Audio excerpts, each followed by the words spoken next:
morning, good afternoon, and good evening. I am Lilac Boots, and this is The Scroll.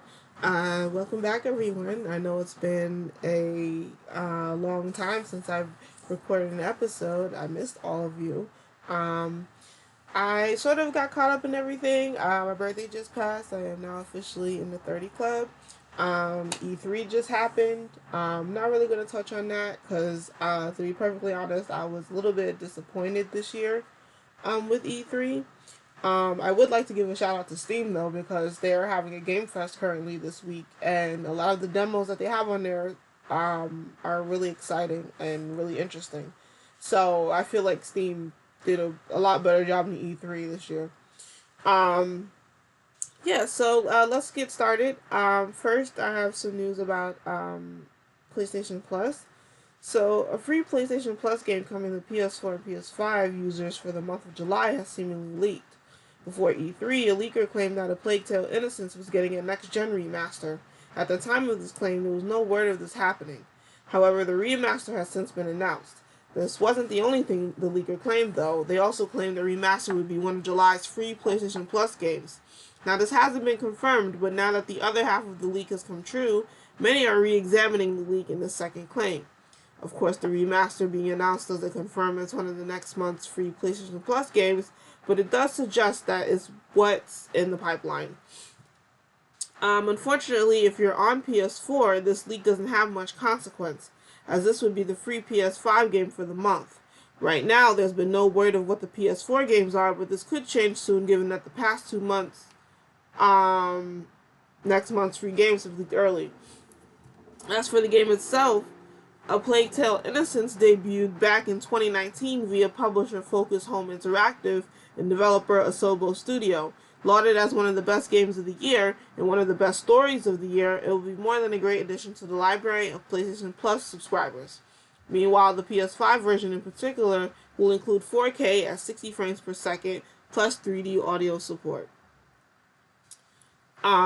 So yeah, I have this game on my Xbox, but I haven't gotten around to taking a look at it yet. Basically the plot goes, follow the grim tale of young Amisha and her little brother Hugo in a heartrending journey through the darkest hours of history, reads an official pitch of the game. Hunted by Inquisition soldiers and surrounded by unstoppable swarms of rats, Amisha and Hugo will come to know and trust each other. As they struggle to survive against overwhelming odds, they will fight to find purpose in this brutal, unforgiving world. Yeah, so if you're interested, check it out. It looked interesting to me. I remember when the trailer for this game came out and Sean Bean was the narrator. So if that makes it more interesting for you, then please check it out. Alright, so for you Crusader Kings fans, Crusader Kings 3 has a small update coming this week, currently in open beta on Steam, and set to release on June 22nd, barring any major bugs. That fixes some problems with the foremost medieval Sims bug, Sims Big 1.4 patch. That patch released on June 8th with some pretty good stuff going on, like new haircuts and hats, as well as some game mechanics changes or whatever, like dynamic garrisons. About those hats, though, there was a Jester's hat. Too many people were wearing that hat. I saw like a whole family wearing that hat at the same time the other day. The Jester's hat has been nerfed. Jester hat will be less fashionable after 1300 and thus won't be used by the majority of the characters anymore. Elaborate simulation games always get the best patch notes, and while Dwarf Fortress is an all-time champion, the Crusader Kings games have, over the years, really given Dwarf Fortress a run for its money. Crusader Kings 3 is no different.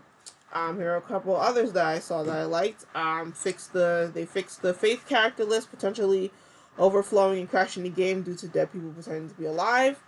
Characters with an opinion above 80 will properly lead factions. The decision develop capital cannot be done by a child anymore.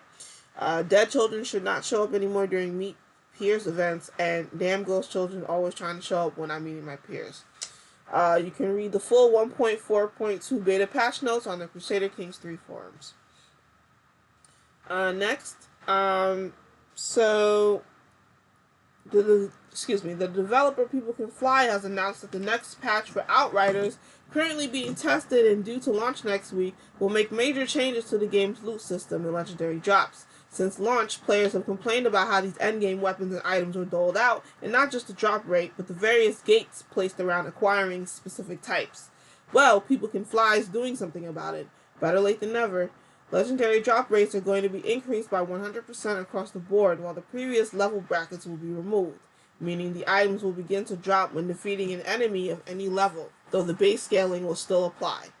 Additionally, the game will introduce an anti-duplication system. Getting multiple drops of the same legendary was a frequent complaint. That will mean any duplicate items are re-rolled once. Note that this system does not guarantee that every drop will be unique, the developer clarifies. Rather, it is designed to provide a second roll at avoiding a duplicate. There are also changes to what bosses will drop, and the luck system in general has been improved, so players should no longer experience very long droughts without a legendary item drop during endgame. Finally, Outriders recently issued players with an appreciation pack, and the rollout went a little awry. We're sorry that many of you received a weapon you already previously had obtained. This was not our intention. People Can Fly states. The developer is reworking the package and will re-grant it to players who've claimed it since it was released. Such a hitch is at least relatively minor, unlike the horrible bug that started wiping out players' entire inventories back in April. There are a bunch of other bug fixes and minor gameplay tweaks in the full notes, but the biggest change here is undoubtedly that change to legendaries. And 100% increase in the drop rate suggests an acceptance that something was wrong indeed. Whether this helps Outriders stay interesting in the long term, however, remains to be seen. Alright, next, some news about Twitch. So Twitch has banned Amaranth, Indie Fox, Exo Hydra X, and more over recent ASMR streams. At the moment of publishing, Twitch has not confirmed this is the reason behind the ban spree, but given who the targets are and that all of the bannings came at once, suggests it's for said streamers' participation in the new ASMR TikTok leggings yoga meta, more often referred to as the ASMR meta. Much like the hot tub streams before, this new meta exploded out of nowhere with many of the same streamers involved. As you may remember, both Amaranth and Indie Fox were at the origins of the hot tub meta, and they were once again at the center of the new ASMR meta as well. And for their troubles, they've been banned by the platform, though it's unclear if the bans are temporary or permanent. At the moment of publishing, Twitch has not addressed the controversial new meta in any capacity beyond these bannings. As you may remember, it was very slow to address the equally controversial hot tub meta, so this may not change anytime soon. And it may not change at all if these bannings kill off the meta, which has yet to take off on the same level as the hot tub meta. That said, the bannings come after many in the Twitch community, including several of the platform's top streamers, began to criticize the trend and Twitch for its lack of response. As alluded to, so far, this is the only action Twitch has taken, and for now, it remains to be seen if the trend has any larger consequences for the platform. We will be sure to update the story when and if Twitch provides any type of statement or follows up with any additional actions. In the meantime, please feel free to hit me up on Twitter and letting me know what you think. Do you think Twitch was right to ban these streamers over the new ASMR meta? Personally, I haven't watched any of the ASMR metas. I haven't watched any of the hot tub metas. I just think that I think Twitch should just stay gaming. I just hate when people make it weird and want to turn it into these trends, and they're just over sexualizing everything. Like, I mean, seriously, if you want to do like a sexy gamer thing, then just go on OnlyFans. I don't understand why it has to be on Twitch. Okay. Next. Our last main story for today is about Battlefield. Over on EA's support website, the publisher explained that after the latest Battlefield was revealed at E3 2021, that a huge influx of players has hit Battlefield 4. This has led to extended queue and wait times for some folks jumping back in. To help alleviate that, EA is increasing the server capacity for the game. Battlefield 4 is a good game. I enjoyed it a lot. But it is odd to see an old game like this get so popular once again. Battlefield 4 was first released in 2013. It launched in an extremely rough state, too. I remember waiting weeks before it even felt slightly stable enough to play regularly. Yet, after the reveal of Battlefield 2042 during E3, people are returning to Battlefield 4. Yesterday, EA explained on its support site that the influx of players has led to longer wait times for some folks as servers fill up faster and faster. Here's EA's full message. We were absolutely blown away by your excitement and reactions to the recent Battlefield 2042 reveal. Since then, many of you have jumped back into Battlefield 4 to already get a taste of the return to all-out warfare. We've been monitoring your experience and noticed queue times in the US West region were far longer than in other regions.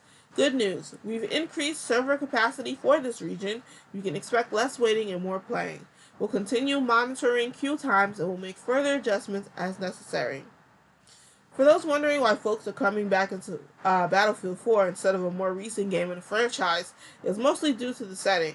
Recent games in the online shooter franchise have been set in older wars like World War II. However, 2042 was set in, 2042, during a near-future war. This modern combat setting was last seen in Battlefield 4. So folks pumped about a return to that era of combat are jumping back into Battlefield 4 to relive the joy of using guns that have red dot sights and flying jets around. As mentioned earlier, Battlefield 2042 was finally revealed at E3 2021 after numerous leaks and rumors. It releases October 22nd for Xbox One, Xbox Series X/S, PS4, PS5, and PC. So that's it for the general news, and I'll be right back with our video game anniversaries.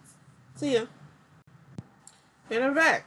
Alright, so there hasn't been any for today, but I have two games that whose anniversaries were on the 18th, this past Friday. First, Pokemon Conquest for the DS was released in North America 9 years ago in 2012. This game is very interesting. It's like they took Pokemon and sort of mixed it with like a traditional Japanese story and then just smushed it together. This actually looks really interesting, and I'm thinking about playing it. For those who don't know, I'm currently on a sort of Pokemon bender where I'm starting off with Red, and I'm going to continue to play that, going full through all of the Pokemon games until the most current one, which I believe is Sword and Shield. Yeah, so I'm basically I'm basically showing my age because the last Pokemon game I played was Diamond, and I think that came out in 07 or 06, something like that. But yeah, and I don't think I even beat that game. I think that was the last Pokemon game that I was actually like wrapped up in. Yeah, so Pokemon Conquest looks really interesting. From the pictures I've seen, some of the battle gameplay, it looks like you are definitely in ancient Japan. Also, your starter Pokemon is an Eevee, so that's interesting in itself. Alright, next, also the anniversary for Sonic Adventure DX Director's Cut for the GameCube was released today in North America. Oh, sorry, not today, on the 18th. In North America 18 years ago in 03. So this game was in response to the international failures of the Saturn and Dreamcast. So wanting to reach new players by creating an enhanced version of one of its older games, Sega released this, which was a port of Sonic Adventure for the GameCube and Windows. So, from the pictures I'm looking at, it definitely looks like they improved the graphics a little bit, and it certainly looks interesting. Actually, a friend of mine is actually streaming Sonic games. His name is Papito208, if you want to follow him on Twitter and on Twitch. He has a thing going on called Super Sonic Saturdays, and just like it says, on Saturdays he's been streaming Sonic games. So if you're interested, please check him out. Oh, look at that. Another Sonic game. Sonic Adventure 2 for the Dreamcast was actually released today. I'm sorry, not today, on the 18th, in North America 20 years ago in 2001. So, yeah, 2 Sonic games and a Pokemon game has reached their anniversary. So, that's it for this week. I really enjoyed doing this again. I did miss all of you. I'm definitely going to try to make this more of a weekly thing. But I really enjoyed recording this, and I'm glad I got to be able to share all this wonderful gaming news with you all. Like I said, if you have any questions, if there's anything you want me to put on the podcast, please, you can reach me at lilacboots@gmail.com. You can also see my Twitter, which is also Lilac Boots, as well as my Twitch channel, which is also Lilac Boots. Yeah, that's it. So I guess I'll see you guys next week. Bye.